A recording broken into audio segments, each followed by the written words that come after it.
Hello. In today's notes, we are going to be talking a little bit more about solving equations.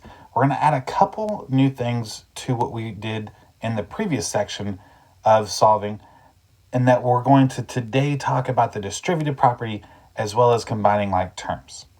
So the distributive property, the definition, is a quantity that is multiplied to everything in a parentheses, which has been combined by addition or subtraction. So to give you an example of what this looks like, just using some kind of generic letters in place of some numbers. If we had a parentheses b plus c, that would be the same as a multiplied by b plus a multiplied by c. In other words, you take a and you multiply it by both of those terms that are in the parentheses. The same works for subtraction, so it doesn't have to be addition. If you have a in front of the parentheses, then this would be the same as ab minus ac. So let's take a look at it with some numbers. Distributing the following, our first one, we've got 3 multiplied by x plus 5 in parentheses. So 3 multiplied by x would be 3x, and then 3 multiplied by 5 would be 15. So an equivalent expression to 3 parentheses x plus 5 would be to write 3x plus 15. Okay, for the second one, we've got some subtraction, so we'll see how that works. If we take 7 multiplied by 2x, 7 multiplied by 2 is 14, so that'll be 14x. And then 7 multiplied by 1 is 7.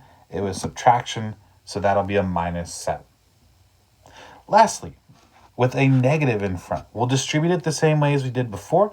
Just be careful with that negative. If you take negative 3 multiplied by 5x, negative 3 multiplied by 5 would be negative 15 with x after it. And then negative 3 multiplied by minus 2. Well, the negative 3, and think about this as a negative 2, negative multiplied by a negative is a positive, so we'll put a plus sign, and 3 multiplied by 2 is 6. The second idea that we're going to talk about in this section is the idea of combining like terms. So combining like terms is when you add or subtract the terms that have the same variables, and later on, they'll have to have the same exponents as well. We won't really have to worry about exponents right now, but in later sections, that'll be something that we'll need to be careful of. Or we can also add all of the numbers that don't have variables attached to them. And those numbers that don't have variables are called constants. Okay, so some practice with combining like terms. Let's take a look at this first one. We've got 3x minus 5 plus 2x minus 17. 3x and 2x both have x attached to them. And so we would add the numbers in front. 3 plus 2 is 5x. Then we can add all of our constants together. We've got a minus 5 and a minus 17. So negative 5 plus negative 17 is negative 22. And we would have 5x minus 22. Okay, let's take a look at another one. So on the second one, we've got 4x plus 18 minus 2 minus 4x plus 6. Let's look at all the x terms. So we've got 4x minus 4x, which 4x minus 4x is 0. Now let's take a look at our constants, our numbers. We've got 18 minus 2 plus 6. Let's do it one step at a time. Let's start with the 18 minus 2. 18 minus 2 is 16, and then we'll add 6 in just a second. Now, the 0 at the beginning, adding 0 isn't going to change anything, so I'm just going to cross it off, no need to write it. Now I just have to take 16 plus 6 is 22, and there's my final answer. Okay, let's take a look at another one. So in our third one, let's look at all of our x terms. So we've got x, 3x, and minus 2x. So if we take 1x plus 3x is 4x, minus 2x is 2x. And then for our other terms, our constants, if we take negative 5 plus 7, that's a positive 2. So we'll write that as a plus 2. All right, last one here. So it looks like the only term that has x in it is 3x. So let's copy that down first. Typically, if there's more than one variable, so if you notice there's y and z in here, we'll try to write these in alphabetical order. So the next one that we would write down is the 2y, so plus 2y. And then next would be the 8z. And then lastly, you'd write the minus 17, since it doesn't have variables, put that at the very end. Okay, so those are the two new ideas that we did not see in the previous lesson. Let's see how we can use those to help us solve. So on this first equation, we've got 3 parentheses x plus 7 is equal to 45. So with that 3 in front of the parentheses, let's go ahead and distribute that to both terms inside the parentheses. So that would become 3x plus 3 multiplied by 7 is 21 is equal to 45. And then from there we solve like we normally would. So we need to get rid of the 21 first. So that becomes 3x is equal to 45 minus 21 is 24. And now we just divide by 3 on each side to get that x is equal to 8. Okay, let's do the same thing on the second one. So let's distribute the 6 to both terms inside the parentheses. So that becomes 6x minus 60 is equal to negative 30. And then we'll solve in a very similar way to what we did on the first problem. So get rid of the 60 first. So we have 6x equals 30. And then divide each side by 6 to get that x is equal to 5. Okay. Let's take a look at some more examples. Now let's look at how we're going to deal with variables on both sides of the equation. So on this first example of that, we've got negative 3x plus 2 equals 2x plus 37. We need to get all of our variables to one side of the equation. Typically, you like to move the variables to the left side. That's just kind of what everyone is most familiar with, which means we want to get rid of this 2x, which is on the right side. The opposite of a positive 2x is a negative 2x. So let's subtract 2x from each side of our equation. That gives us negative 5x on the left side plus 2 is equal to 37 on the right side. And now we can solve this just like we did the previous problems, where you get rid of the 2 first, becomes negative 5x equals 35, and then divide each side by negative 5 to get that x is equal to negative 7. And again, remember, feel free to use a calculator for any of these problems that you need to. Let's do something very similar on the next problem. So we've got negative 15x plus 3 equals negative 10x plus 48. Again, let's get our variables to the left side, so let's figure out how to get rid of this minus 10x, which, if you think about it, the opposite of a minus 10x is a plus 10x. So let's add 10x to each side of our equation. That way on the left side, we get negative 5x plus 3 is equal to, on the right side, 48. Now we'll solve it just like we have been all of our other problems, where you get rid of the number by itself first. So that gives you negative 5x on the left side equals 45 on the right side. And then to finish solving, just divide by the negative 5 that was in front of x to get that x is equal to negative 9. Okay, let's take a look at some combining like terms now.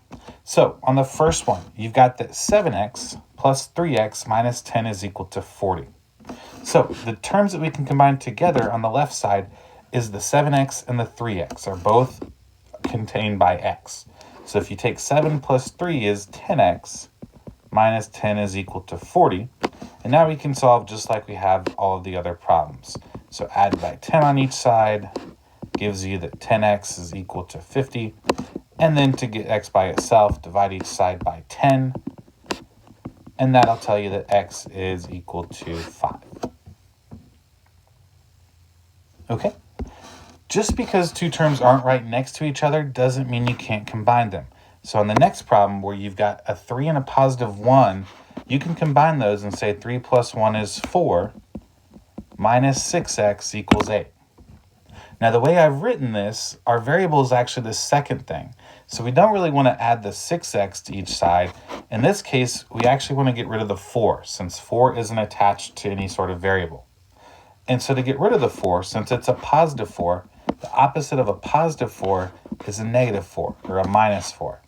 And so then we could get negative 6x by itself is equal to 8 minus 4, which is 4. Now, at this point, To get x by itself, we need to divide each side by -6. And that gets us x is equal to -4/6, which is a fraction. If we want to get that as a decimal, we just have to put that into our calculator. So if you go to your calculator and type in -4 divided by 6, it'll give you a decimal, which is -0.6 repeating. And typically we want to go to the nearest tenth. So we're going to round -0.6 up to be -0.7. Now, I should be more careful. Instead of putting an equal sign there, I should put the squiggled equal sign or the approximately sign there. So if you already put an equal sign, just cross it off or erase it and put the approximate sign instead. All right, these last two problems are tough. They look like problems I would maybe consider putting on a quiz. In fact, we do have a quiz coming up soon.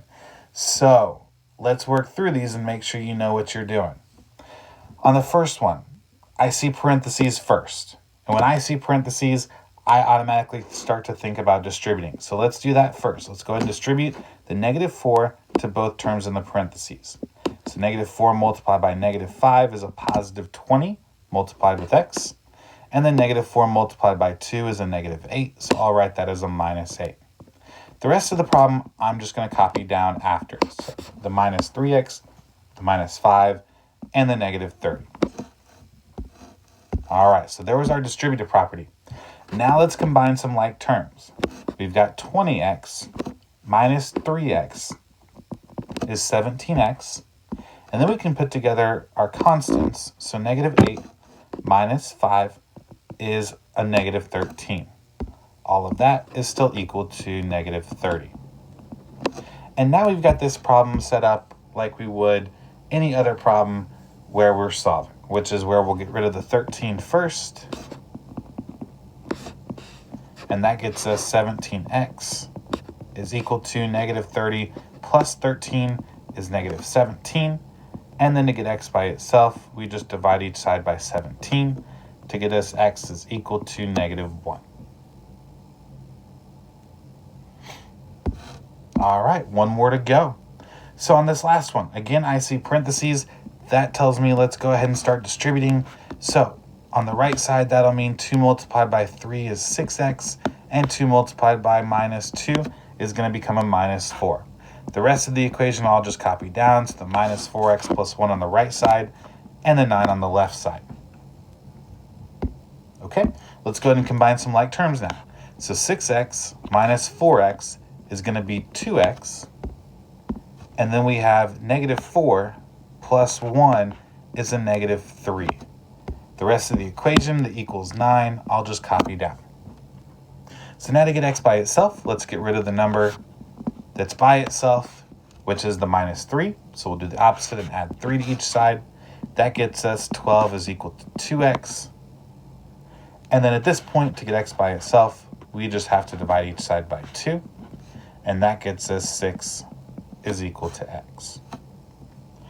That is it for this section of the notes. After this point, we'll be done reviewing solving linear equations, and then starting our next lesson, we'll start to use all of these different strategies that we've found for solving linear equations to start practicing and applying it in some more geometric types of problems. Until then, have a good rest of your day.